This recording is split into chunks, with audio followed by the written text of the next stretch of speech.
Welcome back. Breaking news ગાંધીનગરથી કે જ્યાં દુષ્કર્મના આરોપીને ગોળી મારવામાં આવી હોય તે મોટા સમાચાર આવી રહ્યા છે. રિકન્સ્ટ્રક્શન દરમિયાન આરોપીએ ભાગવાનો પ્રયાસ કર્યો. ભાગવા જતા પોલીસે આરોપીના પગમાં ગોળી મારી. ઇજાગ્રસ્ત આરોપીને ગાંધીનગરની સિવિલમાં લઈ જવામાં આવ્યો. આરોપી પરપ્રાંતીય શ્રમિક તે હોવાનું સામે આવ્યું છે. લોકોએ એકઠા થઈ ગાંધીનગર પોલીસ જિંદાબાદના નારા લગાવ્યા. 5 દિવસ પહેલા 5 વર્ષીય બાળકીનું અપહરણ કરી નરાધમે પીંખી નાખી હતી. મોડી રાત્રે 1:30 વાગે નરાધમ બાળકીને ઉપાડી ગયો હતો. માસૂમ બાળકી સાથે દુષ્કર્મ આચરી પરત ઘરે મૂકી ગયો હતો.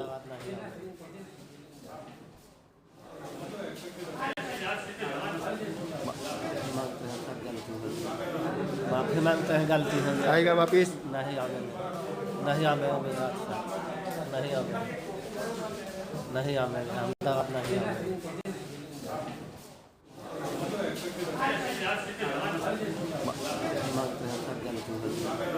माफी मांगते हैं, गलती है। आएगा वापिस? नहीं आवे, नहीं आवे, नहीं आवे, अहमदाबाद नहीं आवे।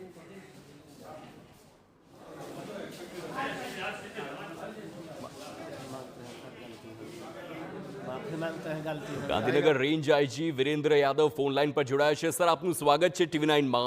એક આરોપી છે તે દુષ્કર્મનો છે અને તેને ગોળી મારવામાં આવી છે. શું આખી ઘટના બની હતી તે જણાવશો પ્લીઝ? જી, એ ગઈ 15 તારીખના રોજ એક 4 વર્ષની બાળકી હતી જે ઇન્દ્રનગર છાપરા વિસ્તારમાં એ લોકો રહેતા હતા અને ત્યાં 15 તારીખના રાત્રિના રોજ એક અપહરણ અને પછી દુષ્કર્મનો બનાવ બન્યો 4 વર્ષની બાળકી ઉપર. આ સંદર્ભે સેક્ટર 21 પોલીસે તપાસ કરી અને તપાસ કરતા એક આરોપી જેનું નામ છે રામગણિત યાદવ કરીને અને એ મૂળ નાલંદા બિહારનું રહેવાસી છે. જી.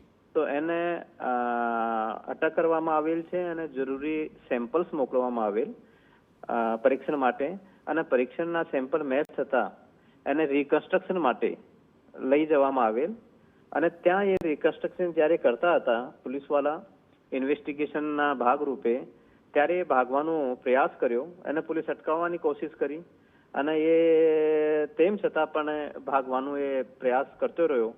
તો જે મહિલા ઇન્સ્પેક્ટર છે સેક્ટર 21 પોલીસ સ્ટેશનના લતા દેસાઈ એ એને રોકવા માટે ફાયરિંગ કરેલ અને આ ફાયરિંગમાં એ ઈજાગ્રસ્ત થયેલ છે અને એના પેર ઉપર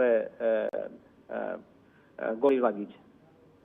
બિલકુલ. અને હાલ સિવિલ હોસ્પિટલમાં છે. જી. સર, જે આખી આ ઘટના બની, શું તેમાં આરોપીએ પોલીસ પર હુમલો કર્યો હોય તેવી કોઈ ઘટના બની હતી? કારણ કે લગભગ 2 દિવસ પહેલાની જ વાત છે, સુરતમાં પણ બિલકુલ આવી ઘટના બની હતી કે આરોપીએ ભાગવાનો પ્રયાસ કર્યો અને પોલીસ પર હુમલો કર્યો હતો અને તેમાં ગોળી મારી હતી. શું આમાં પણ પોલીસ પર હુમલો થયો હોય તેવી કોઈ વિગત છે એમાં? એ આરોપી ખરેખર જે 4 વર્ષની બાળકી ઉપર એવી રીતેનું એ કૃત્ય કર્યો. જી.